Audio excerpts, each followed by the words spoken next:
ముగించాను.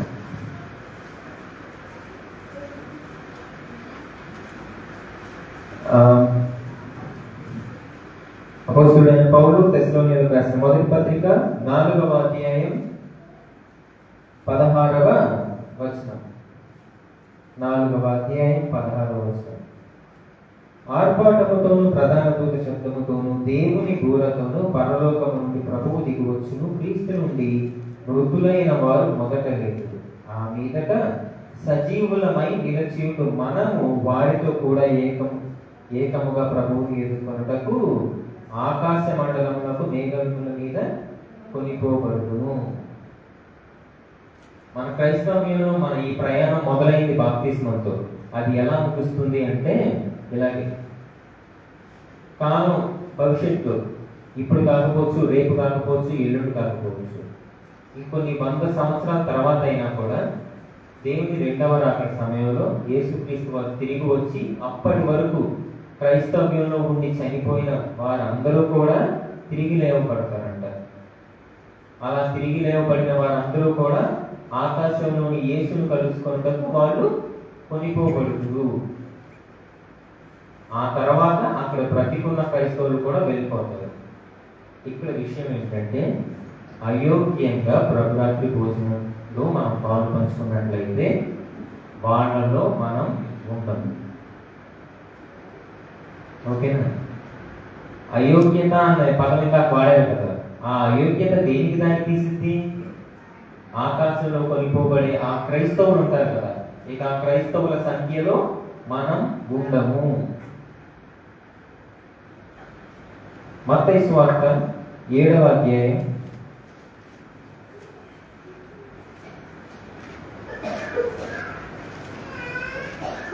21వ వచనాన్ని. మత్తయి సువార్త 7వ అధ్యాయం 21వ వచనం. అందులో తీశారా? ప్రభువా ప్రభువా అని నన్ను పిలుచు ప్రతి వాడును పరలోక రాజ్యములో ప్రవేశింపడు కానీ పరలోకముందున్న నా తండ్రి చిత్త ప్రకారము చేయువాడే ప్రవేశించును. అది మాత్రమే కాకుండా ఆ దినమందు, ఏ దినమందు? ప్రభు రాకడ వచ్చినప్పుడు అంట. ఆ దినమందు అనేకులు నన్ను చూసి ప్రభువా ప్రభువా మేము నీ నామమున ప్రవచింపలేదా, నీ నామమున దయ్యములను వెళ్ళగొట్టలేదా, నీ నామమున అనేకమైన అద్భుతములు చేయలేదా అని చెప్పారు. ఇప్పుడు ఈ విధంగా దెయ్యం వెళ్ళగొట్టిన వాళ్ళే కానివ్వండి, ఆయన నామంలో ప్రచురించిన వాళ్ళే కానివ్వండి, వీళ్ళందరూ కూడా ప్రతి ఆదివారం బాప్తిస్మం తీసుకొని ప్రతి ఆదివారం ఈ రొట్టె ద్రాక్షారసంలో పాలు పంచుకునే వాళ్ళే అయి ఉంటారు కదా. ఎందుకంటే మహాకార్యాలన్నీ చేసేవాళ్ళు బైబిల్లో చెప్పిన ది మోస్ట్ ఇంపార్టెంట్ పని చేయకుండా ఉంటారని కాదు కదా. ఖచ్చితంగా వాళ్ళు కూడా మనలాగే ప్రతి ఆదివారం ఇలా కూడుకొని ప్రతి ఆదివారం ఆరాధనకు వచ్చి పాటలు పాడి ప్రార్థనలు చేసి దేవుని కోసం ఎన్ని కార్యాలు చేసినా కూడా దేవుడు వాళ్ళని తీసుకోలేదు. ఒకే ఒక కారణం, ఆయన చిత్త ప్రకారం జరిగించలేదు. ఆయన చిత్తం ఏంటి? ఆయన చిత్తము అంటే ఆయన మనల్ని ఏం చేయమని చెప్పారు? సువార్తను ప్రకటించాలి. అదే మనకి మెయిన్ టాపిక్, సువార్త యొక్క ప్రకటన. క్రిస్టియన్స్, క్రైస్తవులు అంటేనే సువార్తను ప్రకటించేవాళ్ళు. కానీ మనలో అందరం స్టేజీలకి ప్రసంగాలు చేయడానికి జ్ఞానం మనకు ఉండు. అలాగే అందరూ ప్రవక్తలు అవ్వలేదు కదా. ఒకసారి ఆలోచించండి, నేను చెప్పే ఈ మాటలు ఒకసారి ఆలోచించండి. బైబిల్ ఏం చెప్తుంది? సువార్తను ప్రకటించండి. అది అందరి వల్ల అవుతుందండి. చాలా కష్టం కదా. అందరూ స్టేజ్ మీద నిలబడి మాట్లాడడానికి కొంతమంది భయం కారణం కావచ్చు, కొంతమంది జ్ఞానం ఉండకపోవచ్చు, కొంతమంది వాళ్ళకి పని చాలా కష్టమై ఉండొచ్చు. మరి వాళ్ళ బాధ్యత వాళ్ళు ఎలా నిర్వర్తించుకుంటారు? ఉదాహరణకి ఇప్పుడు మీకు క్రికెట్ తెలుసా? క్రికెట్ ఆట మీలో అందరికీ తెలుసు కదా. చాలా మంది క్రికెట్ ఇక్కడ బాగా ఇష్టపడతారు. సో ఒక క్రికెట్ ఆటగాడిని తీసుకున్నాం. అతను క్రికెట్ అద్భుతంగా ఆడతారు, ఎంతో బాగా చేయగలరు అనమాట. ఎన్నో రన్స్ తీస్తారు, ఎన్నెన్నో సో ఏదో చేయగలరు. అలాంటి వ్యక్తిని ఒక కబడ్డీ ఆటలో కూర్చోబెట్టి, నువ్వు క్రికెట్ ఎంత బాగా అయితే ఆడతావో ఈ ఆట కూడా, ఈ కబడ్డీ కూడా నువ్వు అంతే బాగా ఆడాలని అంటే అతను ఆడగలడా? అతనికి ఏమొచ్చు? బ్యాట్ బాల్ ఇస్తే అతను ఎలాంటి వాడు చూపిస్తాడు.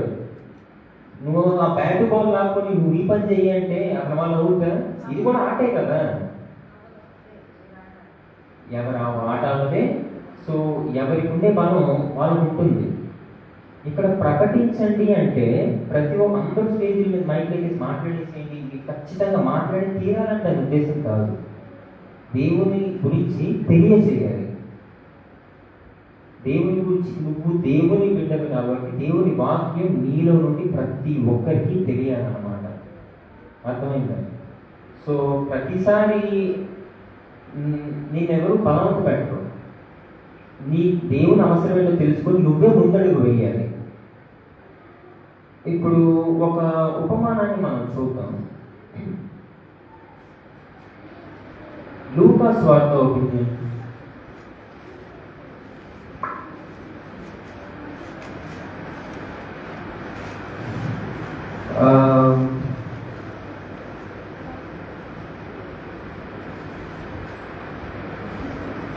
దానికన్నా ముందు అప్పుడే కాదు, మనం దాని దగ్గరికి తర్వాత వెళ్దాం. ఇంకా చాలా మనం ఎక్కడ చూద్దామంటే మత్తయి సువార్త అవుతుంది. మత్తయి సువార్త, అదే మత్తయి సువార్తలోని 7వ అధ్యాయంలోనే పైన వచనం చూడండి, 17 నుండి. అలాగుననే మత్తయి సువార్త 7వ అధ్యాయం 17వ వచనం. అలాగుననే ప్రతి మంచి చెట్టు మంచి ఫలములు ఫలించను, పనికి మాలిన చెట్టు కాని ఫలములు ఫలించను. మంచి చెట్టు కాని ఫలములను ఫలింపనేరదు, పనికి మాలిన చెట్టు మంచి ఫలములు ఫలింపనేరదు. మంచి ఫలములు ఫలింపని ప్రతి చెట్టు నరకబడి అగ్నిలో వేయబడును. ఈ ఉదాహరణని నేను ఈరోజు ఉదయాన్నే చూశాను.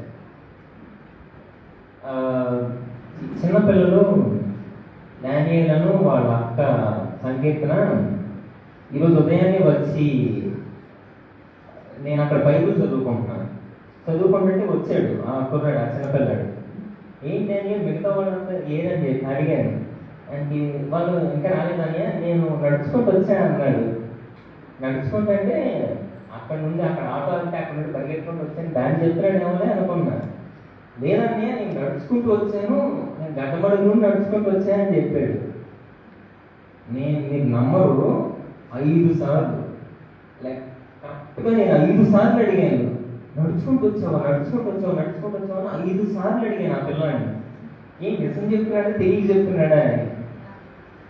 తర్వాత చెప్పాడు అక్కడ మరి ఏదో ప్రాబ్లం వచ్చిందేమో కానీ ఆ పిల్లాడు వాళ్ళ సంకీర్తన వాళ్ళ అమ్మగారితో వాళ్ళ నాన్నగారితో వీళ్ళంతా కలిసి గట్టమడుగు నుండి నడుచుకుంటూ వచ్చారంట. మీరు గమనిస్తే వాళ్ళు దాన్ని ఎందుకోసం చేశారు? దేవుని కోసమే చేశారు. ఇప్పుడు వాళ్ళు అక్కడ నడుచుకుంటూ వచ్చిన విషయం ఎవరికి తెలియదు, ఎవరూ చూడలేదు. కానీ అది కూడా దేవుని యొక్క వాక్య పరిచర్య. ఇక్కడ ఎవరో చూస్తున్నారా అన్నది పాయింట్ కాదు, వాళ్ళు పని చేశారా లేదా అన్నదే పాయింట్. ఒక క్రైస్తవుల మైండ్ ఎప్పుడు అలానే ఆలోచించాలి. శత్రుకు మిషన్కు ఒక విధంగా ఉన్నారు, మా దేవుడు మమ్మల్ని కాపాడినా కాపాడకపోయినా పర్లేదు, మేము ఈ ప్రతిమలకు మొక్కము అని చెప్పారు. ఇక్కడ దేవుడు మాకు ఏం చేస్తారా అని ఆలోచించలేదు, మేము ఏం చెయ్యాలి మా పని మాత్రమే వాళ్ళు దృష్టి పెట్టారు అన్నమాట. మనం వీళ్ళు చేసే పని ప్రజలకి దేవునికి మనకి దేవుని మీద ఉన్న ప్రేమ ఏంటో మనం చేసే పనుల ద్వారానే ప్రచురిస్తారు అన్నమాట. ఈ వచనాలు అదే చెప్తున్నారు, మంచి చెట్లకి మంచి ఫలాలే కాస్తాయి. మన హృదయంలో మనం దేవుణ్ణి పూర్తిగా ప్రేమతో నింపుకున్నాం అనుకోండి, మనం చేసే పనులన్నీ కూడా ఆ దేవుని కోసమే చేస్తాం. మరియ తనకి కాలుకి ఈరోజు ఉదయాన్నే దెబ్బ తగిలిందంట. దెబ్బ తగిలినప్పుడు తను అక్కడ కూర్చొని చెప్తుంది, అనే నేను ఈరోజు నువ్వు వస్తున్నావు కదా, వాకింగ్ చెప్తావు కదా, నేను వచ్చి విందాం అనుకున్నాను, కానీ మా 10th వల్ల నేను స్కూల్కి వెళ్ళాల్సి వచ్చింది. ఇప్పుడు నేను పడిపోయాను, నా కాలు వెళ్ళిపోవడం వల్ల కాలు వెనకడం వల్ల మళ్ళీ నాకు స్కూల్ నుండి పంపించేశారు. పర్లేదు, ఎలాగైనా నేను చర్చికి వచ్చానని చెప్తుంది. లేదంటే ఇప్పుడు ఆ కాలు వెనకపోయింటే తన స్కూల్లోనే ఉంటుంది, చర్చికి వచ్చేది కాదు కదా.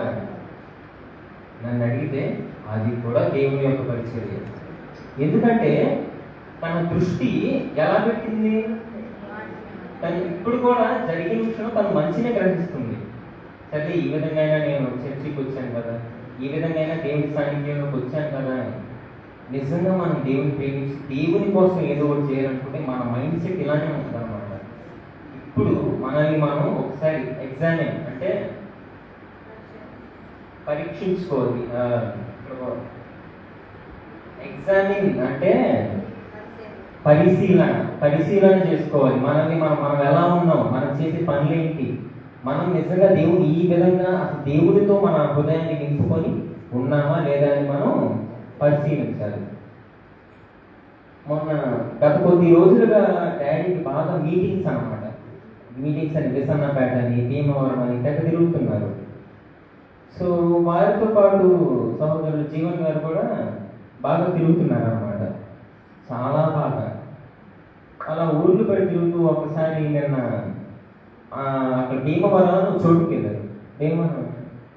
భీమవరం సంఘానికి వెళ్ళినప్పుడు అక్కడ మాట్లాడమని అవకాశం వస్తే మన సహోదరుడు జీవన్ గారు కూడా మాట్లాడారు. మా అక్క దాన్ని స్టేటస్లో పెట్టింది. అప్పుడు తెలిసిన వాళ్ళు ఒక ప్రశ్న అడిగారు, అదేంటి జీవన్ అనే పాస్టర్ ఎప్పుడు అయ్యారని అడిగారంట. ఆయన మాట్లాడటం చూసి అయ్యగారులే కదా మాట్లాడే స్టేజ్లకి, జీవన్ అనే ఈయన అయ్యగారు ఎప్పుడు అయ్యారు అని అడిగారంట. ఇప్పుడు నేను అదే అడుగుదాం, పాస్టర్ ఎప్పుడు అయ్యారు? ఎప్పుడైతే వారు బాప్తిస్మం తీసుకున్నారో ప్రతి ఒక్కరూ కూడా దేవుని సేవకులే. ప్రతి ఒక్కరూ కూడా సంఘం యొక్క బాధ్యతను చూసుకుని ఆ పాస్టర్ లాంటి వాళ్ళే. చూసి అది కూడా ఒక విధమైన పరిచయం, ప్రకటన, సువార్త యొక్క ప్రకటించటం. నిన్న ఆయన అన్నయ్య చెప్తున్నారు, నాకు మాత్రం ఏమన్నా సరదా అనుకుంటున్నారు, రోజు పనులకి మానుకొని అన్నిసార్లు డాడీ అంతా తిరుగుతాం కాదు. నా కారులో దైవ సేవకులు కూర్చొని దేవుని సేవ చేయటం అంటే అది నాకు ఒక ధన్యత. ఏమో ఈరోజు నా వల్ల నాకు 5,000 ఖర్చు అయ్యి ఉండొచ్చు, రేపు దేవుడు నాకు ఇంకో ₹1,00,000 పని అయిపోవచ్చు, ఎవరికి తెలుసు. సో దేవునికి ఇచ్చేటప్పుడు ఆ విధమైన మైండ్ సెట్ ఉండాలన్నమాట. సో దేవుని యొక్క సువార్త ప్రకటన ఈ విధంగా చేస్తే అది దేవుని చిత్తాన్ని జరిగించినట్టు. ఈ విధంగా చేసిన వారు పరలోక రాజ్యానికి అర్హులు అవుతారు. ఇప్పుడు మనం ఇక్కడ తెలుసుకోవాల్సిన విషయం ఏంటంటే, ఒకసారి మార్కు సువార్త 16వ అధ్యాయం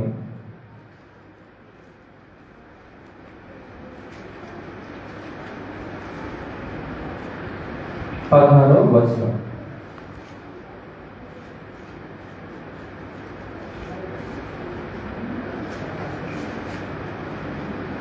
ఇప్పటి వరకు మనం నేర్చుకున్నాం కదా, దేవుని కోసం మనం నోరు తెచ్చి ప్రకటించాల్సిన అవసరమే లేదు. దేవుడు మనం చేసే మంచి పనులు బట్టి మనం దీవించి ఆశీర్వదించి మన పరలోక రాజ్యానికి యోగ్యుడిగా మారుస్తారు అని చెప్పారు కదా. దీనివల్ల మనం కాపాడబడతామని మనకు భరోసా వచ్చింది, నమ్మకం వచ్చింది, అవునా? కానీ దీనివల్ల నష్టపోయే వాళ్ళు ఎవరు ఉంటారు తెలుసా? మీరు ఇలా ప్రకటించకుండా మీకు తెలిసిన పని ద్వారా దేవునికి సేవ చేస్తూ ఉంటే ఆ దేవుడు మిమ్మల్ని ఆశీర్వదించవచ్చు. కానీ దీనివల్ల నష్టం ఎవరికి జరుగుతుందో తెలుసా? మార్కు సువార్త 16వ అధ్యాయం 16వ వచనం. నమ్మి బాప్తిస్మం పొందినవాడు రక్షింపబడును, నమ్మని వానికి శిక్ష విధింపబడును. ఈ నమ్మని వారు ఎవరు తెలుసా? ఎక్కడో లోకస్తులు, బయట పాపాలు చేసేవాళ్ళు కాదు. మన కుటుంబంలో ఉంటూ, మన ఇంట్లో ఉంటూ మన స్నేహితులుగా మనతో తిరుగుతూ ఉండే మన స్నేహితులు, బంధుమిత్రులు వీరే. బాప్తిస్మం లేకుండా క్రీస్తు సంఘం నుండి ఎవరు ఎలాగైతే రాలేరో, క్రీస్తు సంఘంలో లేని ఏ ఒక్కరూ కూడా పరలోక రాజ్యానికి వెళ్ళలేరు. మరి వాళ్ళందరినీ తీసుకురావాల్సిన బాధ్యత ఎవరికి ఉంటుంది? మనకే. మరి వాళ్ళకి మనం నిజంగా దేవుని స్వార్థను ప్రకటిస్తున్నామా? ప్రకటించాలి. వారిని మారు మనసు పొందుటకు మనం చేయాల్సిన పని ఏదో ఒకటి చేయాలన్నమాట. అని ఫ్రెండ్స్ అని చెప్పేసి, బంధువులు అని చెప్పేసి వాళ్ళతో మనం ఎప్పుడు ప్రేమగా మాట్లాడుతూనే ఉంటాం. కానీ ఈ జీవితం పూర్తయిపోయాక చివరిలో ఏం జరుగుతుందో మనం చూసాం. క్రీస్తు యేసు వారు దిగొచ్చి తన ప్రజల్ని తీసుకెళ్ళిపోతారు. తన వాళ్ళని కాని వాళ్ళని ఏం చేస్తారు? వదిలేస్తారు. సంఘంలో లేని వాళ్ళు లోకస్తులే అవుతారు. ఆ లోకస్తుల్ని కాపాడుకోవాల్సిన బాధ్యత మనందరికీ ఉంది. ఎందుకంటే వాళ్ళల్లోనే మన అన్న తమ్ముళ్ళు, అక్క చెల్లెళ్ళు బాప్తిస్మం తీసుకుని వారందరినీ మనమే కాపాడాలి. ఎందుకంటే వారికి నిజం తెలియదు కదా. ఇప్పుడు యోహాను సువార్త 3వ అధ్యాయం 17వ వచనం.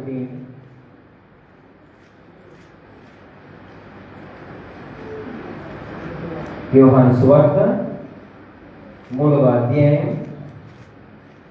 17వ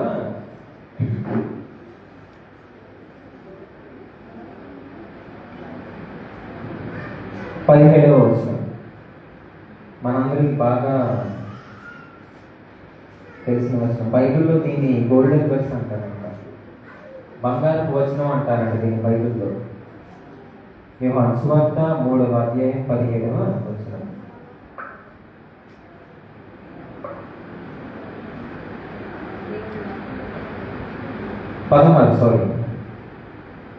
దేవుడు లోకమును ఎంతో ప్రేమించెను కాగా ఆయన తన అద్వితీయ కుమారునిగా, కిందేం రాస్తుంది? ఇక్కడ నాది చెరిగిపోయింది, ఎవరైనా చదువుతారా?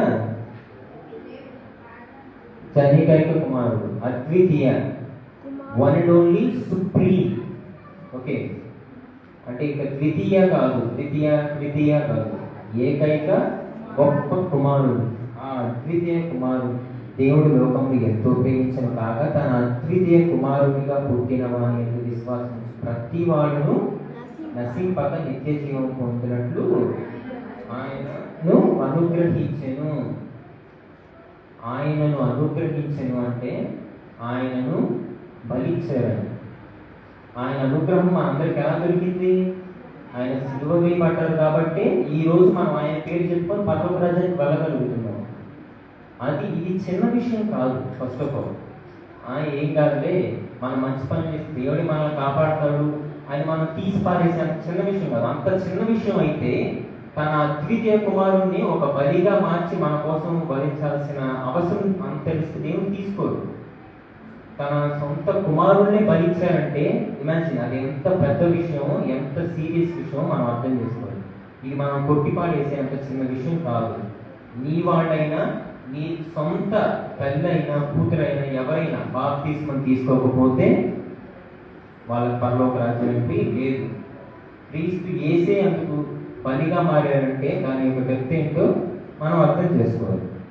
ఇప్పుడు ఇది దేవుని ప్రేమ. మనుషుని ప్రేమ ఎలా ఉంటుందంటే, యోహాను సువార్త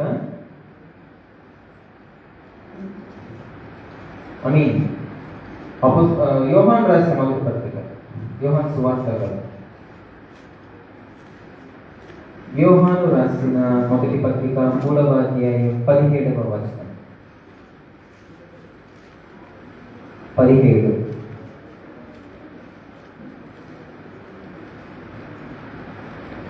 ఈ లోకపు జీవనోపాధి కలవాడై ఉండి తన సహోదరునికి లేమి కలుగుట చూచియు అతని ఎడల ఎంత మాత్రమును కనికరము చూపని వాని యందు దేవుని ప్రేమ ఎలాగూ నిలుచును అంటున్నాడు. అంటే అవసరము తన సహోదరుని చూసి అతన్ని పట్టించుకోలేని వాళ్ళలో దేవుని ప్రేమ ఏమాత్రం ఉన్నట్టు అని. ఇక్కడ అవసరము అంటే వాళ్ళకి డబ్బు అవసరం ఉందో, వాళ్ళకి ఏదో ప్రాబ్లం వచ్చు కాదు. వాళ్ళ అవసరం ఏంటి? వాళ్ళకి సత్యం అంటే ఏంటో తెలియదు. నేను ఎప్పుడు వాక్యం చెప్పిన వాళ్ళు లోకస్తులు క్రైస్తవులు వేరే అని చెప్తాను కదా. దాని అర్థం ఏమి? లోకస్తులు, లోకంలో ఉండే వాళ్ళందరూ పాపులు, దుర్మార్గులు, క్రూరులు ఇది కాదు. క్రైస్తవ్యంలో ఉన్న వాళ్ళు మాత్రం మంచి వాళ్ళని నేను ఎప్పుడు చెప్పను. లోకస్తులకి మనకి తేడా ఏంటంటే, లోకస్తులకి నిజం తెలియదు, మనకి తెలుసు. మనం మన వాళ్ళని చెప్పుకునే వాళ్ళని మనం ప్రేమిస్తూ వాళ్ళతో తిరుగుతూ వాళ్ళు ఎంత ప్రమాదంలో ఉన్నారో మనం చూసి కూడా వాళ్ళకి చెప్పట్లేదంటే అది నిజమైన ప్రేమేనా? ఆ వచనం మళ్ళీ చదవండి. యోహాను రాసిన మొదటి పత్రిక 3వ అధ్యాయం 17. జాగ్రత్తగా చూడండి. ఈ లోకపు జీవనోపాధి కావాలి తన సహోదరునికి లేమి కలుగుట చూచియు అతని ఎడల ఎంత మాత్రము కనికరము చూపని వాని యందు దేవుని ప్రేమ ఏలాగూ నిలుచును. అంటే వాళ్ళు ఎంత ప్రమాదంలో ఉన్నారో మనం చూస్తున్నాం. ఒకవేళ వాళ్ళు చనిపోతే వాళ్ళు ఎక్కడికి వెళ్తారో మనందరికీ తెలుసు కదా. ఎక్కడికి? నరకానికి. అగ్ని ఆరని దొరుకుతామని నరకానికి శాశ్వతమైన శిక్ష వాళ్ళకు దొరుకుతుంది. ఈ విషయం మనకు తెలుసు కదా. తెలిసి కూడా మనం వాళ్ళ కోసం ఏం చేయట్లేదంటే మనం వాళ్ళ మీద జాలి పడట్లేదని. ఓకే, మనం వాళ్ళ మీద జాలి పడట్లేదు, ఏ విధమైన కనికరము చూపించడం లేదు. అది దాని యొక్క అర్థం. అలాంటి వాళ్ళలో దేవుని ప్రేమ ఉంటుందా? చెప్పండి. అలాంటి వాళ్ళలో దేవుని ప్రేమ ఉండదు. దేవుని ప్రేమ లేకపోతే మనం కూడా పరలోక రాజ్యానికి వెళ్ళే యోగ్యత కోల్పోతాం. ఇప్పుడు అర్థమైందా ఎందుకు దేవుని స్వార్థ ప్రకటించడం అనేది అంత ముఖ్యమో? నువ్వు వాళ్ళకి చెప్పలేదు అంటే నీకు కూడా ఆ యోగ్యత కోల్పోతావు. దీనికి వచనాన్ని మీకు ఎక్కడ చూస్తుంటే యెహెజ్కేలు గ్రంథం ఓపెన్ చేయొచ్చు.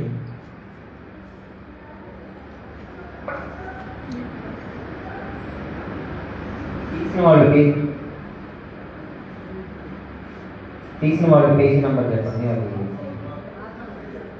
687 ఉందంట. యెహెజ్కేలు గ్రంథము 3వ అధ్యాయము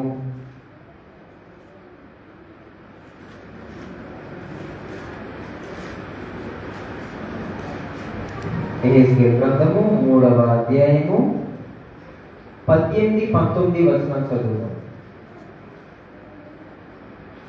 ఇక్కడ చూడండి. ఆవశ్యముగా నీవు మరణమౌదమని నేను దుర్మార్గుని గూర్చి ఆజ్ఞ ఇయ్యగా నీవు అతనిని హెచ్చరిక చేయకయు అతడు జీవించున్నట్లు తన దుర్మార్గతను విడిచిపెట్టవలెనని వానిని హెచ్చరిక చేయకయు నుండిన ఎడల ఆ దుర్మార్గుడు తాను చేసిన దోషమును బట్టి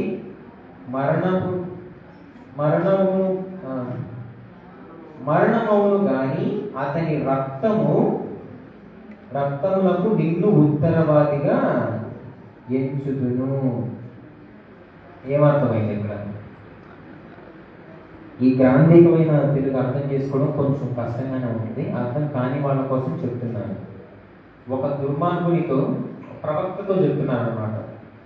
ఒక ప్రవక్త ఇప్పుడు అక్కడ ఒక దుర్మార్గుడు ఉన్నాడు, తండ్రి అయిన దేవుడు. ఆ దుర్మార్గుడు నేను అతన్ని చంపేయబోతున్నాను, ఆయన చేసిన పాపాలకి అతనికి నేను మరణశిక్ష వేస్తున్నాను అని చెప్పినప్పుడు నువ్వు ఆ దుర్మార్గుడి దగ్గరికి వెళ్ళి మారు మనసు పొందు అని చెప్పకపోతే తప్పు నీలో ఉంది. ఎందుకంటే వాడికి తెలియదు. నువ్వు వెళ్ళి చెప్తే అతను మారి ఉండేవాడేమో, మారి తన జీవితాన్ని కాపాడుకునేవాడు. లేదు, కానీ నువ్వు చెప్పలేదు. దేవుడు అంటే ఇది, క్రీస్తు అంటే ఇది, జీవం అంటే ఇది అని నీకు తెలిసి కూడా నువ్వు చెప్పలేదు. కాబట్టి ఇప్పుడు నేను నిన్ను అడుగుతున్నాను అన్నాడు. ఆ లాస్ట్ లైన్ చూడండి, ఏముంది అక్కడ? 18లో లాస్ట్ లైన్ ఒకటే చూడండి. అతని రక్తమునకు నిన్ను ఉత్తరవాదిగా ఎంచుదును. ఉత్తరవాది అంటే కారణం. ఇప్పుడు అతని మరణం, ఆ రక్తం ఎవరి చేతిలో ఉన్నట్లు? మన చేతుల్లో ఉన్నట్లే. మన అనుకున్న వాళ్ళతో ఎప్పుడు మనం తిరుగుతూ, వాళ్ళతో నవ్వుతూ, ఎంజాయ్ చేస్తూ, కానీ వాళ్ళు ఎంత ప్రమాదంలో ఉన్నారో మనకి తెలిసి కూడా వాళ్ళతో చెప్పకపోవడం తప్పు మనదే అవుతుంది. అది ప్రేమ అవ్వదు, అది ఖచ్చితంగా ప్రేమ కాదు. మనం ప్రేమించే వాళ్ళు అంత ప్రమాదంలో వెళ్తుంటే మనం చేతులు ముడుచుకొని కూర్చోం. ఓకే, మనం కాపాడడానికి ఏదో ఒకటి చేస్తాం. మన ప్రయత్నం, మనకు దొరికిన దాంట్లో, మనకి తెలిసిన దాంట్లో ఏదో ఒకటి మనం చేస్తూనే ఉంటాం.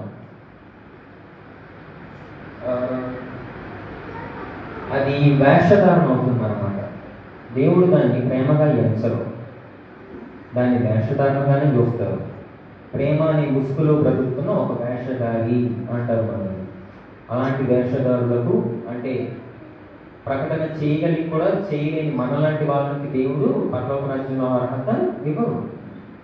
అదే చెప్తుంది, ప్రభువా ప్రభువా అని నా నామమును పిలిచి ప్రతివాడు వాడు కానీ నా చిత్తమును జరిగించువాడే. ఇదే దేవుని చిత్తం. మనకి రాకపోయినా ఏదో ప్రయత్నం చేయాలి. ఇప్పుడు లూకా సువార్త అవుతుంది. ఒక వ్యక్తిని మీకు చూపిస్తాను. మీరు ఈ వ్యక్తిని,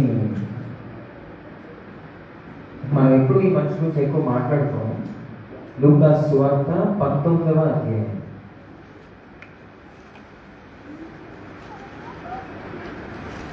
ఇక్కడ ఒక చిన్న స్టోరీ జరుగుతుంది, ఒక చిన్న కథ. నేను చదువుతాను, శ్రద్ధగా వినండి. లూకా సువార్త 19వ అధ్యాయం. ఆయన సంచరించుచు, ఆయన అంటే ఎవరక్కడ? ఆయన సంచరించుచు ఎరికో పట్టణములో ప్రవేశించి దాని గుండా పోవుచుండెను. ఇదిగో సుంకపు గుత్తదారుడును ధనవంతుడునైన జక్కయ్య అను పేరు గల ఒకడు యేసు ఎవరో అని చూడగోరేను. ఆయనకి ఏమనిపించిందంట? అక్కడ జక్కయ్య అని ఒక ధనవంతుడు, ఒక సుంకరి, అంటే ట్యాక్స్ కలెక్టర్ లాగా. ఆయనకు వచ్చిన కోరిక కలిగింది. యేసుక్రీస్తు గురించి అందరూ మాట్లాడుకుంటున్నారు కదా, ఆయన ఒకసారి చూద్దాం అనుకున్నారు. ఇప్పుడు ఆయన లక్ష్యం ఏంటి? ఫస్ట్ ఆఫ్ ఆల్ యేసుక్రీస్తుని చూడాలి, అది అక్కడ ఆయన లక్ష్యం. కంటిన్యూ చేయండి. చూడకూడదు. కానీ పొట్టివాడైనందున జనులు గుంపు కూడి యుండుట వలన చూడలేకపోయారు. ఏం జరిగింది? ఇప్పుడు ఆయన దేవుడు యేసుక్రీస్తుని చూడాలి అనే కోరికకు ఒక అడ్డు వచ్చింది. ఆయన పొట్టిగా ఉంటారంట, జనాలు బాగా క్రౌడ్ రావడంతో చూడలేకపోతున్నారు. కానీ ఆయన చూడాలి అని చెప్పేసి ఏం చేశారు? 4వ వచనంలో చూడండి. అప్పుడు యేసు ఆ త్రోవను రానయ్యుండెను కనుక అతడు ముందుగా పరుగెత్తి ఆయనను చూచుటకు ఒక మేడి చెట్టెక్కెను. ఏం చేశారంట? అక్కడ మళ్ళీ జనాలు వచ్చేసారంటే ఆయన చూప కుదరదని చెప్పేసి అంత ధనవంతుడు అయ్యింది. ఆయన ఏం చేశాడు? మేడి చెట్టు ఎక్కి యేసుక్రీస్తుని చూడాలని ప్రయత్నం చేశారంట. ఈ స్టోరీ కావాలి, కంటిన్యూ చేయండి. చూశారు. యేసు ఆ చోటికి వచ్చినప్పుడు కన్నులెత్తి చూసి, జక్కయ్య త్వరగా దిగుము, నేను నీ ఇంట నుండవలసి ఉన్నదని అతనితో చెప్పగా అతడు త్వరగా దిగి సంతోషముతో ఆయనను చేర్చుకొనెను. ఇప్పుడు రెండో విషయం, యేసుక్రీస్తు వారు జక్కయ్యను చూసి ఆయన ఎంత ఆత్రంతో, ఎంత ఆరాటంగా ఉన్నారో చూసి, జక్కయ్య నువ్వు కిందకి దిగు, ఈ రోజు రాత్రి ఈ ఊర్లో నేను మీ ఇంట్లోనే ఉంటాను అని చెప్పారనమాట. మళ్ళీ అడ్డు వచ్చింది. యేసుక్రీస్తు వారిని ఇప్పుడు ఆయనకు ఆతిథ్యం ఇవ్వాలి యేసుక్రీస్తు వారికి, కానీ అది కూడా ఆయన ఇచ్చే పరిస్థితుల్లో ఇప్పుడు జక్కయ్య లేడు. ఎందుకో తెలుసా? ఆయన తప్పు ఉంది, అన్నీ ఉన్నాయి, కానీ మళ్ళీ ఒక కింద సభ ఉంది. అందరూ అది చూసి ఈయన పాపి అయిన మనుషుని యొక్క బస చేయ వెళ్ళనని చాలా సనుగుకొనిరి. జనాలు ఏం చేశారంట? ఈ జక్కయ్య ఒక పాపి, ధనవంతుడు, ఒక చెడ్డవాడు, ఇలాంటి ఆయన ఇంటికి వెళ్తున్నాడు ఏంటి యేసుక్రీస్తు అని జనాలందరూ చదువుకున్నారంట. ఇప్పుడు యేసుక్రీస్తుకి ఆతిథ్యం ఇవ్వడం జక్కయ్య యొక్క పని. మళ్ళీ ఇప్పుడు వీళ్ళ సనుగుడు గొరుగుడు అంతా ఒక అడ్డైపోయింది. దాన్ని అడ్డు కలిగించుకోవడానికి ఏం చేశారు తెలుసా జక్కయ్య? కింద చెప్పండి. జక్కయ్య నిలువబడి, ఇదిగో ప్రభువా, నా ఆస్తిలో సగము బీదలకు ఇచ్చుచున్నాను. నేనెవరి యొద్ద నైనను అన్యాయముగా దేనినైనను తీసుకొనిన ఎడల అతనికి 4 గంటలు మరలా చెల్లించునని ప్రభువుతో చెప్పెను. ఏం చెప్పారంట? ప్రభువా, నాలో ఈ పాపమే అట్టయితే ఇప్పుడే చెప్తున్నాను, నేను ఎవరి దగ్గర అన్యాయంగా తీసుకున్నానో వాళ్ళకి 4 గింతలు ఇస్తాను, నా ఆస్తిలో సగ భాగాన్ని బీదలకు ఇస్తాను అని చెప్పాడు. మీరు గమనిస్తే యేసుక్రీస్తు వారు ఎదురుగానే ఉన్నారు. అక్కడ యేసుక్రీస్తు వారు ఆయన కళ్ళెదురుగా ఉన్నప్పుడు యేసుక్రీస్తుని వదిలేసి ఆయన ఎవరి దగ్గరికి వెళ్ళారు? నేను బీదలకు ఇస్తాను, నా వల్ల అన్యాయం జరిగిన వాళ్ళకి ఇస్తామని చెప్పారు. యేసుక్రీస్తుని ఎదురుగా ఉంచుకొని మీరు గమనిస్తే ఒకసారి ఒక స్త్రీ యేసుక్రీస్తు యొక్కకు వచ్చి ఒక అత్తరు పుట్టిన, అది ఒక అత్తరు, ఒక సెంట్ అన్నమాట. దాన్ని ఎంతో ఖరీదైన సెంట్ను కొని ఆమె యేసుక్రీస్తు యొక్క పాదాల దగ్గర పోస్తుంది అనమాట. ఇస్కరియోతు యోధ అనుకుంటా. దాన్ని చూసి ఆ సన్నివేశాన్ని చూసి, నువ్వు ఆ ధనాన్ని పేదలకు ఇస్తే వారైనా వాడుకుంటారు కదా అని చెప్పారు. యేసుక్రీస్తు అన్నాడు, ఆ పేదలు మీద ఎప్పుడు ఉంటారు, నేను ఉండను అని. కానీ ఇక్కడ చూస్తే ఆయన యేసుక్రీస్తుని ఎదురుగా ఉంచుకొని పేదలకు ఇస్తాను, నా వల్ల అన్యాయం జరిగిన వాళ్ళకి ఇస్తానని చెప్పారు. ఇక్కడ ఈ 2 సన్నివేశాల్లో అక్కడ వాళ్ళు సేవ చేసింది ఎవరికి అంటే యేసుక్రీస్తుకి. పేదలకి, నీ వల్ల అన్యాయం జరిగిన వాళ్ళకి నువ్వు సేవ చేసిన వాళ్ళలోనూ యేసుక్రీస్తే ఉన్నారు. యేసుక్రీస్తుని స్వయంగా ఆయన్ని కల్పించిన వాళ్ళకి సేవ చేసినా అక్కడ యేసుక్రీస్తే ఉన్నారు. మన వల్ల అన్యాయం జరిగిన వాళ్ళు ఎవరు అంటే, మన పక్కన ఉంచుకొని కూడా ఇన్నాళ్ళు వాళ్ళతో అర్థమైన మన సోదంతా చెప్పి దేవుని వాక్యం చెప్పకుండా, దేవుని సువార్త చెప్పకుండా వాళ్ళు మనకి ఇచ్చిన టైం వేస్ట్ చేశారు చూసారా, వాళ్ళు మన వల్ల అన్యాయం జరిగిన వాళ్ళు. నిజంగా చెయ్యాలి అనే మనసు ఉంటే ఒకటే దారి కాదు, ఏ దారిలోనైనా చేయొచ్చు. ఆ గుంపులో యేసుక్రీస్తుని ఆయన చూడలేకపోయారు, కానీ ఆగిపోయారా? ఆగలేదు. చెట్టెక్కి మరీ చూశారు. యేసుక్రీస్తు ఇంటికి వస్తానంటే అక్కడ అందరూ అన్నారు, ఏంటి ఈయన ఒక సుంకరి, ఈయన ఒక పాపి, ఇతని ఇంటికి వెళ్ళడం అసలు కరెక్ట్ కాదని చెప్పారు. వెంటనే ఆ పాపాన్ని తొలగించుకోవడానికి ఆయన ఏం చేయాలో అది చేశారు, ఏం చేయగలరో అది చేశారు. అప్పుడు యేసుక్రీస్తు చెప్పారు అన్నమాట.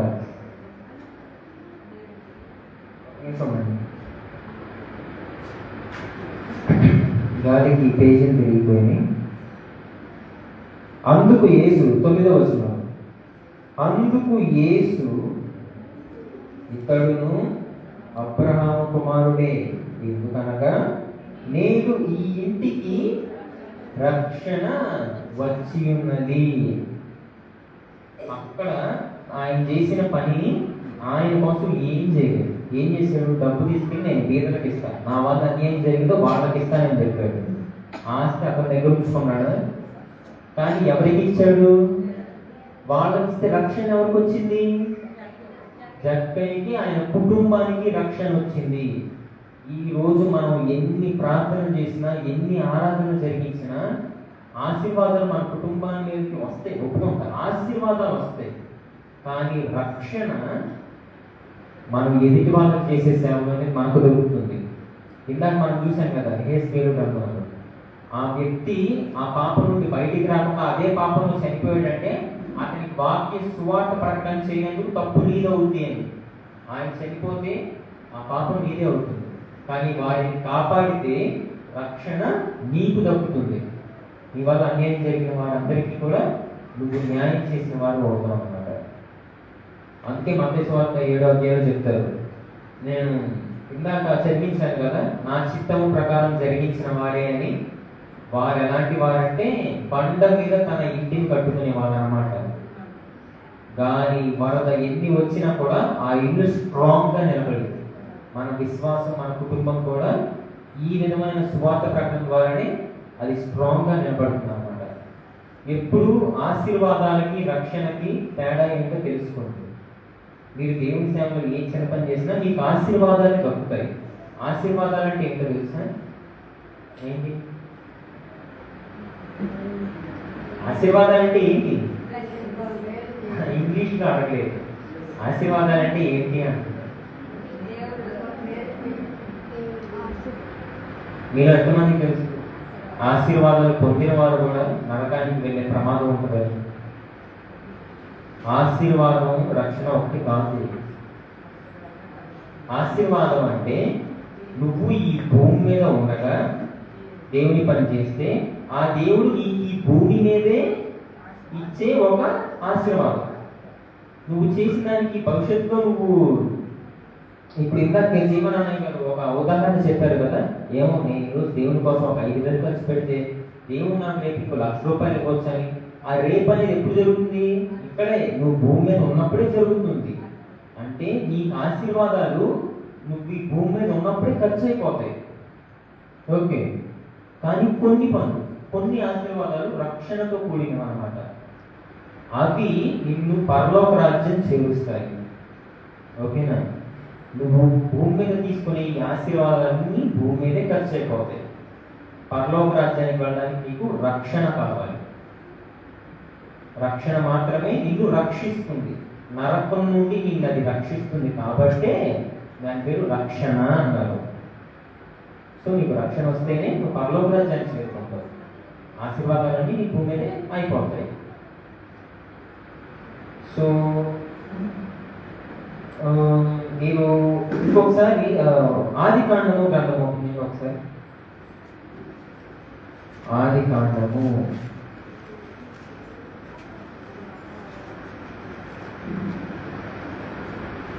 ఆదికాండము గ్రంథము 29వ అధ్యాయం. యాకోబు ఏసావు కథలు మీకు తెలుసు కదా.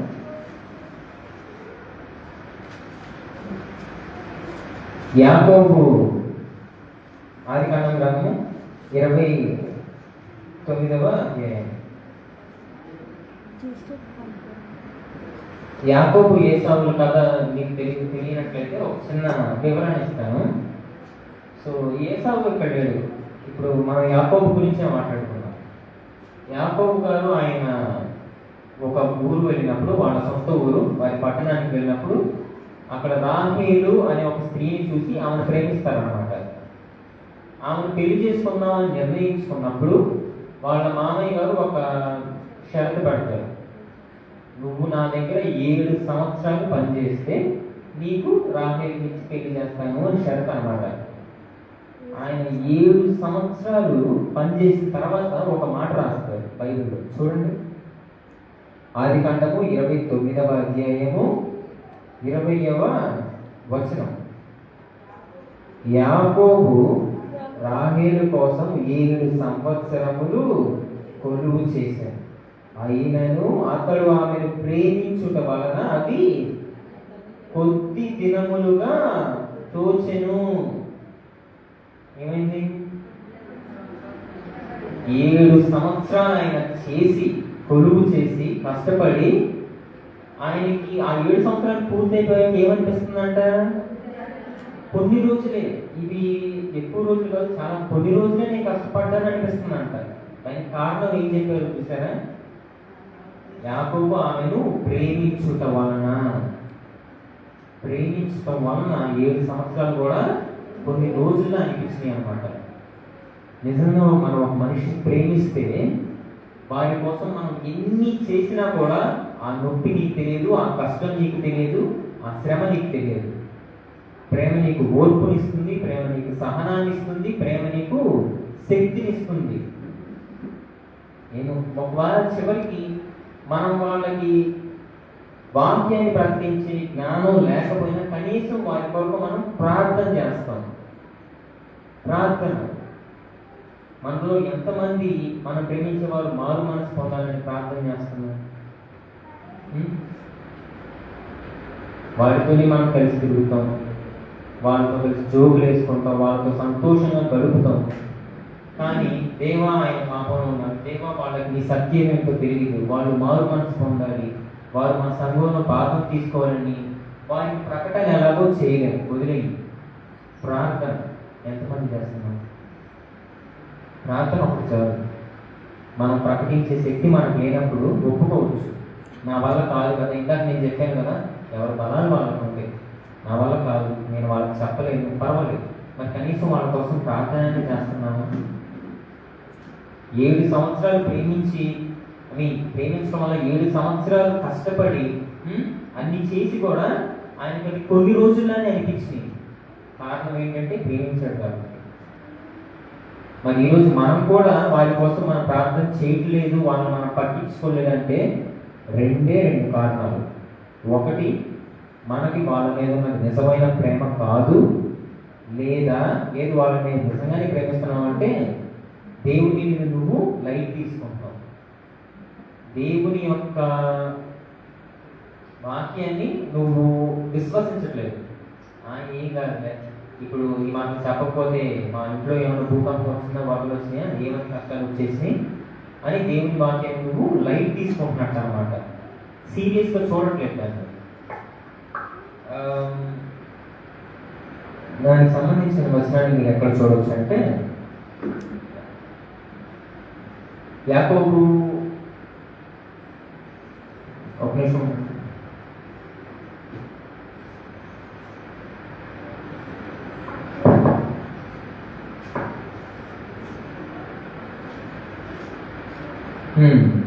ఓకే. యాకోబు రాసిన పత్రిక 2వ అధ్యాయం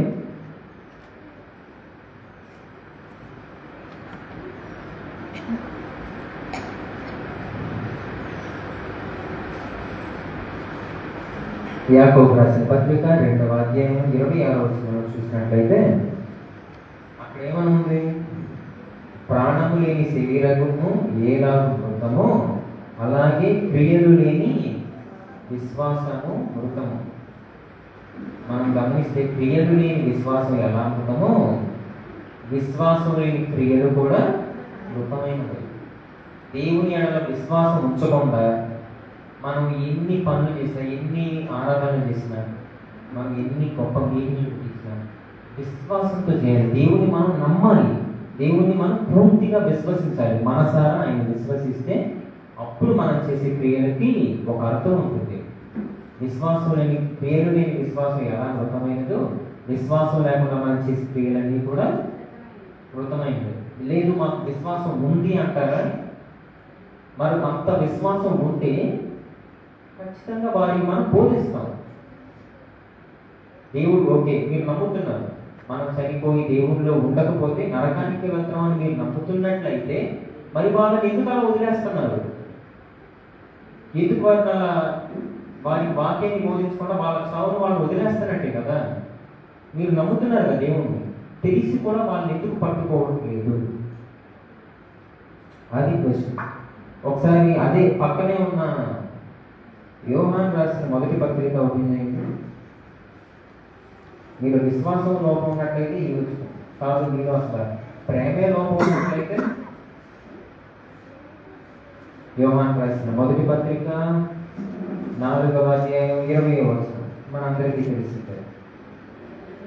ఎవడైనాను నేను దేవుని ప్రేమిస్తున్నానని చెప్పి తన సహోదరుని ద్వేషించిన అతడు అబద్ధికుడను, తాను చూసిన తన సహోదరుని ప్రేమింపని వారు తాను చూడని దేవుని ప్రేమింపలేదు.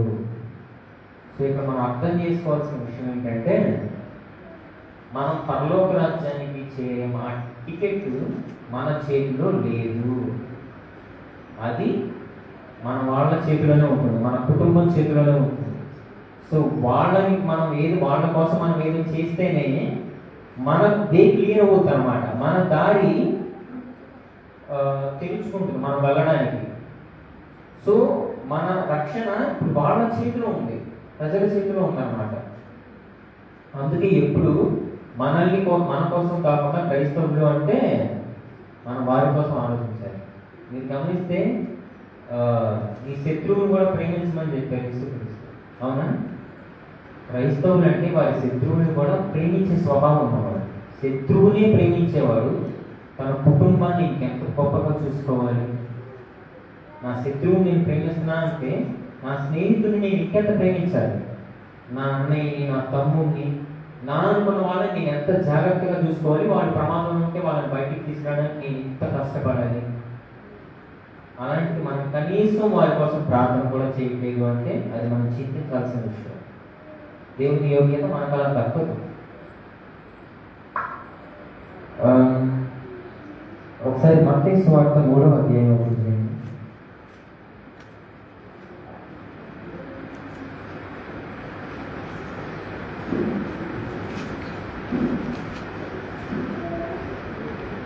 మత్తయి సువార్త 6వ అధ్యాయం.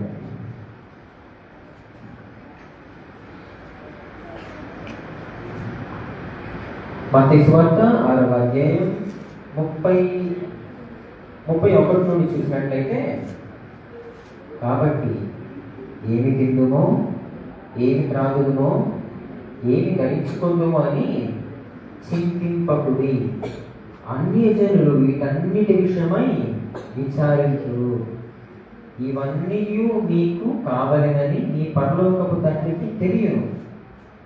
కాబట్టి మీరు ఆయన రాజ్యమును నీతిని మొదట వెతుకుడి. ఏమి తిందుము, ఏమి తాగుదుము, ఏమి ధరించుకుందుము అని ఈ 3 చెప్పారు. కాబట్టి దేవుడు ఈ 3 ఇస్తారని దాని ఉద్దేశం కాదు. తిండి, ఇల్లు ఉంటే మనం బతకలేం. మనకి ఇంకా చాలా కావాలి. ఈ లోకంలో బ్రతకాలంటే మనకి ఎన్నో అవసరాలు ఉంటాయి. ఆ అవసరాలన్నీ దేవుడికి తెలుసు. ఆ అవసరాలన్నీ దేవుడు తీరుస్తారు అని చెప్తుంది ఈ వచనం. ఈ 3 చెప్పారు కదా, ఈ 3 దొరికి మిగతా మనం ఏరుకోవాలని దాని ఉద్దేశం కాదు. బైబిల్లో ఎందుకు ఇన్నిసార్లు మీరు మీ గురించి మర్చిపోండి, దేవుని గురించి ఆలోచించండి ఎందుకు ఇన్నిసార్లు చెప్పారంటే, ఇలా ఈ వచనాలు చదివినప్పుడు ఓకే ఆ దేవుడు నన్ను చూసుకుంటాడు అని మనం ధైర్యం తెచ్చుకుంటామని. ఈ వచనాలు మనకు ఒక భరోసా. ఓకేనా? వీటినైనా చూసి ఓకే దేవుడు నన్ను చూసుకుంటాడని ధైర్యం తెచ్చుకొని తన గురించి పూర్తిగా మర్చిపోయి తన సహోదరుని గురించి ఆలోచిస్తారని దేవుని యొక్క ఉద్దేశం. అందుకనే బైబిల్లో ఇన్నిసార్లు చెప్పారు దేవుడు మిమ్మల్ని చూసుకుంటారు, దేవుడు మిమ్మల్ని రక్షిస్తారు. దేవుడు మీరు ఎక్కడున్నా మీ కష్టం ఉన్నా ఆయన మిమ్మల్ని చూసుకుంటారు, మీరు ఆయన పని చేయండి అని చెప్పేందుకు కారణం ఇదే. అప్పుడైనా మనిషి తన స్వార్థాన్ని వదిలిపెట్టి తన గురించి సంపాదించుకోవడం, తన గురించి జీవించడం వదిలేసి తన అనుకున్న వాళ్ళ కోసం బ్రతుకుతాడు అని. అది దేవుని యొక్క చిత్తం, అది దేవుని యొక్క ఆలోచన. ఆ ఆలోచన జరిగించడమే మన బాధ్యత. ప్రారంభంలో చదువుకున్నాక నా చిత్తాన్ని జరిగించేవాడు అని. దేవుని యొక్క చిత్తం ఇదే. మనిషి తన కోసం బ్రతికేవాడు కాదు, తన వాళ్ళ కోసం బ్రతుకుటయే, వారి ప్రమాదం నుండి కాపాడుటయే. అదేవిధంగా మీరు చూసినట్లయితే 26వ వచనంలో ఒకసారి చూడండి. ఆకాశపు పక్షులను చూడుడి, అవి విత్తవు, కోయవు, కొట్లలో కూర్చుకొనవు, అయినను మీ పరలోకపు తండ్రి వాటిని పోషించుచున్నాడు. మీరు వాటికంటే బహు శ్రేష్ఠులు కారా. నేను ఈ వచనాన్ని ఎందుకు చదివించానంటే, ఇక్కడ ఆకాశ పక్షుల గురించి చెప్పారు. నేను ఇంట్లో ఉన్న నాళ్ళు నిజంగా ఎప్పుడు టీవీ దొరికినా కూడా ఫస్ట్ ఏ ఛానల్ పెడతాను తెలుసా? National Geography. అందులో అన్ని రకాల జంతువుల గురించి చెప్తారు. నిజంగా జంతువుల్లో నేను ఎంత ఇష్టమంటే నాకు వాటిని చూస్తూ నేను రోజులు గడిపేస్తాను. ఒక్కొక్క జంతువుని దేవుడు ఎంత అద్భుతంగా సృష్టించారంటే, తోడేలు ఉంటుంది, అది చాలా బక్కగా, అంత బాడీ కూడా ఉంటుంది, దానికి చాలా బక్కగా సన్నగా ఉంటుంది అన్నమాట. దానికి వేటాడేంత బలం ఉండదు. దేవుడు ఎందుకు దాన్ని అంత బక్కగా చిన్నగా ఉంచారు తెలుసా? అది మందలతో కలిసి ఉంటుంది అన్నమాట. ఒక తోడేలు ఎప్పుడు ఒంటరిగా ఉంటుంది, దాంతోపాటు 4, 5 కనీసం 10 తోడేళ్ళు కలిసి ఉంటాయి. ఆ 10 తోడేళ్ళు కలిస్తే ఎంత పెద్ద మృగాన్నైనా కూడా వేటాడి వాటి ఆహారాన్ని తెచ్చుకోగలరు. కానీ పులులు, సింహాలు, పులి ఉంటుంది చూసారా, పులి చాలా గంభీరంగా బలంగా ఉంటుంది. దేవుడు దానికి ఎందుకు అంత బలాన్ని ఇచ్చారు? అది గుంపులో ఉండదు, ఒంటరిగానే వేటాడుతుంది. అందుకనే దేవుడు దానికి అంత బలాన్ని ఇచ్చారు అనమాట. అది కానీ పక్కగా పిల్లగా ఉందంటే దాని ఆహారం తెచ్చుకోలేక చనిపోతుంది. దేవుడు ఈ సృష్టించిన ప్రతి జీవరాశికి ఒక బలాన్ని దానికి అనుగుణంగానే ఇస్తారు. దాన్ని ఎలా వాడాలి, దేనికోసం వాడాలి అనేది మనం గ్రహించాలి. ఇప్పుడున్న మనందరికి కూడా వేరు వేరు టాలెంట్స్ ఉంటాయి, వేరు వేరు శక్తులు, బలాలు ఉంటాయి. దాన్ని ఎలా వాడాలో మనకు తెలియాలి. ఒకసారి తలాంతుల కథ, ఆ ఉపమానం చూద్దాం. అదే మత్తయి సువార్తలోని 25వ అధ్యాయం అవుతుంది.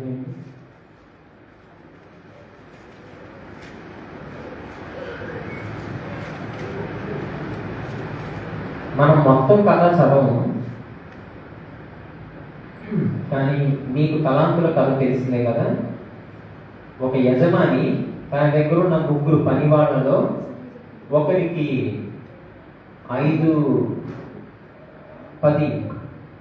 10 తలాంతులు ఇస్తారనమాట. ఆ 10 ఆయన ఖర్చు పెట్టి దాన్ని ఇన్వెస్ట్ చేసి 10-20 అవుతుంది. ఇంకొక 10 కాదు 5 5 తలాంతుల్ని ఆయన 10 తలాంతులుగా చేస్తారు. ఇంకొక ఆయనకి 2 తలాంతులు ఇస్తే 2 తలాంతులు పొందేవారు 4 తలాంతులు సంపాదిస్తారు. 3వ వ్యక్తికి ఒకే ఒక తలాంతు ఇస్తారనమాట. సో 5 తీసుకున్న వారు 10 తలాంతులు సంపాదించారు. 2 తలాంతులు తీసుకున్న వారు ఇంకో 4 సంపాదించారు. 1 తలాంతు తీసుకున్న వ్యక్తి ఏం చేశారంటే 18వ వచనాన్ని చూడండి. మత్తయి సువార్త 25వ అధ్యాయం 18వ వచనం. అయితే 1 తలాంతు తీసుకొనిన వాడు వెళ్ళి భూమి త్రవ్వి తన యజమానుని సొమ్ము దాచిపెట్టెను. ఇంకోటి మీరు అర్థం చేసుకోండి. 1 తలాంతు అంటే ఒక నాణ్యం కాదు, ఓకేనా? తలాంతు అంటే ఇప్పుడు మనం 1 డజన్ అంటే ఎన్ని ఉంటాయి? 1 డజన్ అరటిపళ్ళు అంటే ఎన్ని ఉంటాయి? 12 కదా. అక్కడ మనం 1 అనే అంటున్నాం, కానీ ఎన్నో అన్నట్టు 12. ఇక్కడ కూడా 1 తలాంతు అంటే ఒక నాణ్యం ఇవ్వాలి. ఒక మూటలో చూడండి ఎంతో ఒక లెక్క సొమ్ము మనీ ఉంది. దాన్ని ఆ 1 తలాంతు తీసుకున్న అతను దాన్ని దాచిపెట్టారు అనమాట. అది 1 నాణ్యం కాదు, 3000. 1 తలాంతు 3600 అనమాట. వాటిని దాచిపెట్టాడు. ఇప్పుడు యజమాని తిరిగి వచ్చాక ఏం జరిగిందంటే 24వ వచనం చూడండి. యజమాని ఒక్కొక్కడి దగ్గర తీసుకొని చెప్తున్నాడు. 28 నుండి చదువుతాను వినండి. అలాగే 2 తలాంతులు తీసుకొనిన వాడు వచ్చి, అయ్యా నీవు నాకు 2 తలాంతులను అప్పగించితివే, అవియు కాక మరి 2 తలాంతులు సంపాదించితనని చెప్పాను. అతని యజమానుడు, బలా నమ్మకమైన మంచి దాసుడా, నీవు ఈ కొంచెములో నమ్మకముగా ఉంటివి, నిన్ను అనేకమైన వాటి మీద నియమించెను, నీ యజమానుని సంతోషములో పాలు పొందమని అతనితో చెప్పాను. తరువాత 1 తలాంతు తీసుకొనిన వాడు వచ్చి, అయ్యా నీవు విత్తని చోట కోయివాడును, చల్లని చోట పంట కూర్చుకొను వాడవును అయినను కఠినుడవని నేను ఎరుగుదును కనుక నేను భయపడి వెళ్ళి నీ తలాంతును భూమిలో దాచిపెట్టి తినిగా, ఇదిగో నీటి నీవు తీసుకొనమని చెప్పాను. ఇప్పుడు నేను మీకు ఒక కేసు చెప్తాను. ఒక మనిషి తన ఉద్యోగం ఉంది, రోజు తను ఎంతగానో క్రైస్తవుడు అయ్యింది కూడా తను సంపాదించి తన కష్టం, తన ప్రార్థన అన్నీ కూడా తన కోసమే ప్రార్థించుకొని తన కోసమే తను బ్రతికాడు అనుకోండి. తన ఆస్తి పెరుగుతుంది, తన కుటుంబం ఎదుగుతుంది. కానీ ఇందాక వచనాల్లో మనం ఏం చదువుకున్నాం? నీకు దొరికే తిండి, నీకు దొరికే ఆస్తి, సంపద ప్రతిదీ కూడా నీకు ఎవరు ఇస్తున్నారు? దేవుడే ఇస్తున్నారు. రేపు నీ టైం పూర్తయిపోయాక దేవా నువ్వు నాకు ఇచ్చిన దాంట్లో నేను ఇంత కష్టపడ్డాను, నేను కష్టపడి చదువుకున్నాను, ఫస్ట్ ర్యాంక్ వచ్చింది, గొప్ప ఉద్యోగం వచ్చింది, గొప్ప చదువు చదివాను, గొప్ప ఆస్తి సంపాదించాను, దేవుడికి చూపించావు అనుకో, అదేమి నువ్వు సంపాదించుకున్నావు కాదు, అవన్నీ దేవుడే నీకు ఆశీర్వదించాడు. సో నువ్వు ఎంత కష్టపడి సంపాదించుకున్నా కూడా దేవుడికి ఎలా కనపడింది తెలుసా? ఆ తలాన్ని తీసుకెళ్ళి పాతి పెట్టి మళ్ళీ దాన్ని తిరిగి ఆయనకి ఇచ్చినట్టు ఉంటుంది అనమాట. అంటే ఒప్పుకుంటా, దాన్ని కష్టపడి నువ్వే సంపాదించుకున్నావు, నువ్వే ఎదిగావు, నువ్వే నీ కుటుంబాన్ని కట్టుకున్నావు, అది నీకంటే నీ దృష్టిలో అలా ఉంటుంది, కానీ ఆ ఆశీర్వాదం నీకు దేవుడు ఇచ్చాడు. ఇప్పుడు నేను మిమ్మల్ని అడుగుతున్నాను, మీరు బ్రతికే ఈ జీవన విధానం, మీరు చేసే ప్రార్థన, మీరు కష్టంతో చేసే ప్రతి పని చివరికి అది ఎవరి కోసం చేస్తున్నారు? మీ కుటుంబం కోసం, మీ కోసం, మీ స్వార్థం కోసమే మీరు పనిచేస్తున్నారా? సంఘం కోసం, సంఘం ఎదుగుదల కోసం, దేవుడి చిత్తం కోసం చేస్తున్నారా? సంఘం ఎదుగుదల అంటే సంఘంలో ఉన్న వారందరూ ఆత్మీయంగా ఎదగటం గురించి. పిల్లలు ఉంటే మనం ఆ పిల్లలు, దేవా ఈ పిల్లలు క్రైస్తవ్యంలో ఎదగాలి, వీరి చదువులలో వీరికి తోడుగా ఉండండి, వీరి పెద్ద అయ్యి మీ కొరకు గొప్పగా సేవ చేసేలా ఈ పిల్లల్ని ఆశీర్వదించిన పిల్లల కోసం చేయొచ్చు. పెద్దవాళ్ళు ఉంటే దేవా వీరి భవిష్యత్తులో గొప్ప క్రైస్తవ కుటుంబాన్ని కట్టుకునేలా వీరిని ఆశీర్వదించిన పెద్దవాళ్ళ కోసం మనం చేయొచ్చు. వృద్ధులు ఉంటే దేవా ఈ వృద్ధులు కూడా మన సంఘంలో ఒక పిల్లర్గా ఉండాలి. పిల్లరంటే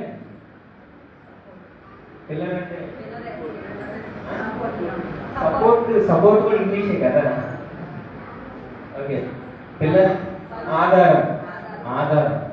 ఈ వృద్ధులు వీరంతా కూడా మా సంఘానికి ఒక ఆధారంగా నిలబడిన వీరిని ఆశీర్వదించండి తండ్రి అని మనం ప్రార్థన చేయవచ్చు. సో ఈ విధంగానైనా మనం మన కేర్, మనం వాళ్ళ పట్ల చూపిస్తున్న ఈ కేర్ని చూపించవచ్చు అన్నమాట. చివరిగా ఒకసారి యోహాను సువార్త ఓపెన్ చేయండి, 6వ అధ్యాయం 44వ వచనం.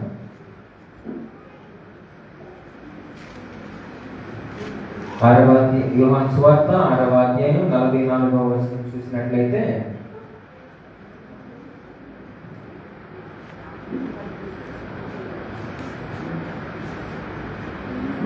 నన్ను పంపిన తండ్రి వానిని ఆకర్షించితేనే గాని ఎవడును నా యొద్దకు రాలేడు.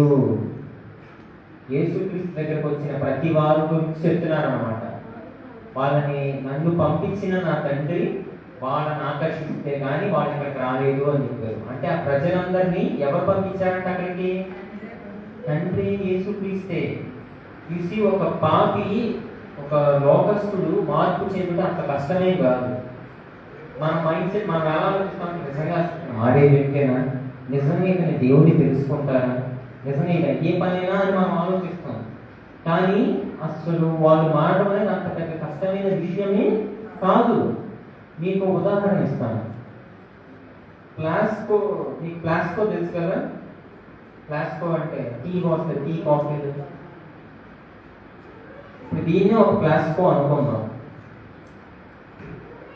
ఇప్పుడు నేను ఇందులో ఒక టీయో కాఫీయో ఏదో ఒకటి పోసాను. మనం 1-2 గంటలు వదిలేసిన ఆ వేడి బయటికి వెళ్ళదు, అలానే ఉంటుంది. సో ఇప్పుడు నేను ఆ ప్లాస్కో నుండి తీసి ఒక కప్పులో పోసాను అనుకోండి, ఎంతసేపు ఉంటుంది? కొంచెం సేపు ఉండి మళ్ళీ అది చల్లారిపోతుంది. అవునా కదా? అర్థమైందా? చాలా చిన్న విషయమే కదా. మరి ఇప్పుడు మనం పాలు వేడి చేసి ఇందులో పోసాం అనుకోండి, ఇందులో ఉన్నంత సేపు అది వేడిగానే ఉంటుంది, బయటికి తీసి కప్పులో పోస్తే చల్లారిపోతుంది. ఇందులో గొప్ప సైన్స్ ఏమి లేదు. అర్థమైందా? లేదా? అర్థమైంది. Okay, cool. ఇప్పుడు అది యథాస్థానానికి వచ్చేస్తుంది కదా. మనిషి కూడా పుట్టినప్పుడు పాతగా ఎవరో పుట్టరు. పసిపిల్లలు ఉన్నారు. యేసుక్రీస్తు ఆ పిల్లల్ని దగ్గరికి తీసుకొని ఏం చెప్పారు? దేవుని రాజ్యం వీరిది అని చెప్పారు. దేవుని రాజ్యంలోకి ఎదగగలిగే మనస్సు ఈ పిల్లల్లో ఉందని చెప్పారు. ఆ పిల్లలు దేవుని రాజ్యానికి నిజమైన వారసు. అంత గొప్ప మనసు ఆ పిల్లల్లో ఉంది. సో పుట్టినప్పుడు ఎవరో పాపిగా పుట్టరు. మనం ఎలాగైతే పాలు వేడి చేసి ఇందులో పోస్తామో, పాలు మామూలుగా చల్లగానే ఉంటాయి కదా, మనం ఎలాగైతే స్టవ్ మీద పెట్టి వేడి చేసి ఇందులో పోసి దాస్తామో, మనం పుట్టిన వెంటనే సాతానుడు కూడా నెమ్మదిగా మన మీద ప్రయోగాలు మొదలుపెట్టి మనం ఎవరి స్థితికి వచ్చేసరికి పూర్తిగా మనల్ని ఒక పాపిగా మార్చేస్తాడనమాట. ఆ పాపిగా పట్టుకునే ఉంటాడు మనం మొదలు. కానీ ఎప్పుడైతే మనం అతన్ని విడిపించుకొని ఆ సంఖ్యల నుండి సాతాను నుండి మనం బయటకు వచ్చి క్రైస్తవ బాప్తిస్మం తీసుకుంటాము, మళ్ళీ మన యథాస్థితి మనకి వచ్చేస్తుంది. మన యథాస్థితి ఏంటి? మన అసలు దేవుడు ఎవరి స్వరూపం సృష్టించారు? ఆయన స్వరూపాన్ని, ఆయన స్వరూపంలోనే మనం పుట్టాము. దేవుడు తన స్వరూపము చొప్పున మనిషిని సృష్టించారు. దేవుని స్వరూపం అంటే నీతి, పరిశుద్ధత. సో మనం ప్రార్థనలు ఎన్నో ప్రార్థనలు చేసి దుష్టులు అపవాది చేతుల నుండి వారిని విడిపించాము అంటే ఆటోమేటిక్గా వాళ్ళు మారిపోతారు. సో వాళ్ళు ఒక్కసారి విడిపించామంటే వాళ్ళు మార్పు చెందడం అనేది కష్టం కాదు, అసాధ్యం కాదు. అర్థమైందా? సో ఈ విధంగా వాళ్ళు మార్పు చెందడం కష్టం కాదు, మనకు చెప్పడం కష్టం కాదు. ఓన్లీ రీజన్ మనం చేయట్లేదంటే ఒకటి మనం బతికిస్తున్నాం అని దాని అర్థం. సో ప్రారంభం నుండి చెప్పింది ఇప్పుడు ఒక 2 ముక్కల్లో చెప్పాలంటే, మనకున్న బాధ్యత వల్ల దేవుని స్వార్థను ప్రకటించడం, అది ఒక దారిలోనే చేసి ప్రకటన అంటే ఇలా స్టేజ్కి మాట్లాడటం మాత్రమే కాదు, మీకు ఎలా వస్తే అలాగా ఆ వ్యక్తికి దేవుని గురించి చెప్పటం అంతే. మీరు దేవుని గురించి మీరు చేసే పనులు వాళ్ళకి ఒక వెలుగుగా ఉంటారన్నమాట. మీరు చేసే పనులు కానీ చూసే వాళ్ళకి ఓకే దేవుడు అంటే ఇది, క్రైస్తవ్యం అంటే ఇది అని వాళ్ళకి తెలియాలి. అది కూడా స్వార్థ యొక్క ప్రకటన. ఆ విధంగా వాళ్ళు మార్పు చెందారు అంటే ఆ దేవుని యొక్క ఆశీర్వాదాలు మీకే దొరుకుతాయి. అవకాశం ఉండి కూడా మీరు దేవుని యొక్క స్వార్థ ప్రకటన చేయకుండా మీ జీవితాన్ని ఒక మామూలు మనిషిగా, ఒక లోకస్తుడిగా బ్రతికారు అంటే అతన్ని వదిలేసినందుకు ఆ పాపం మీకే దొరుకుతుంది. ఆ విధంగానే ఈ క్రీస్తు యొక్క ప్రేమను మీరు చూపించాలి. మీరు అలా చూపించలేదంటే ఒకటి, మీరు అతన్ని ప్రేమించకుండా ఉండాలి. మీలో ప్రేమే లేకపోతే మీరు కూడా పరలోక రాజ్యాన్ని కోల్పోతారు. లేదు, మీరు అతన్ని ప్రేమిస్తున్నది నిజమే అయితే మీలో విశ్వాసం లేదంటే ఆ విశ్వాసాన్ని మీరు డెవలప్ చేసుకోవాల్సి ఉంటుంది. సో ఫైనల్లీ పాపుల్ని మార్చడం పెద్ద కష్టమేం కాదు, మనం జస్ట్ ప్రయత్నం చేయాలి. ఓడిపోయినా పర్వాలేదు, దేవుడు అన్నీ చూసుకుంటారు. సో ఇప్పటి వరకు చెప్పిన వాక్యం అర్థమైందా? అర్థం కాలేదా? ఎంతమందికి అర్థమైంది? ఎంతమంది వాళ్ళ కుటుంబ సభ్యుల కోసం ఇక్కడ నుండి ప్రార్థన చేస్తారు? సరే. సో పోయినసారి చెప్పినప్పుడు నేను చెప్పాను కదా, ఏదో ఎక్కువ ఎంతసేపు చెప్పినా కూడా ఏదో చెప్పానని ఒక తృప్తి లేదు అని. అందుకోసం ఇంకా ఈసారి పెద్దవి కాకుండా చిన్నగా చెప్తాము. కొంచెం పెద్ద వాక్యం చెప్పకుండా చిన్నగా మొదలు పెడదాం మళ్ళీ అని చిన్న టాపిక్ తీసుకున్నాను. ఇది చాలా చిన్న టాపిక్కే. మళ్ళీ నేను అడ్వాన్స్గా చెప్తే మీరు ఇబ్బంది పడి వెళ్ళడానికి మీకు కష్టమైపోతుందని చిన్నగానే మొదలు పెట్టాను. సో ఇప్పుడు మీ అందరికీ అర్థమైందని అనుకుంటున్నాను. సో దీనితో నేను నా ప్రసంగాన్ని ముగించాలనుకుంటున్నాను. దేవుడు మిమ్మల్ని అందరినీ గురించుకున్నారు.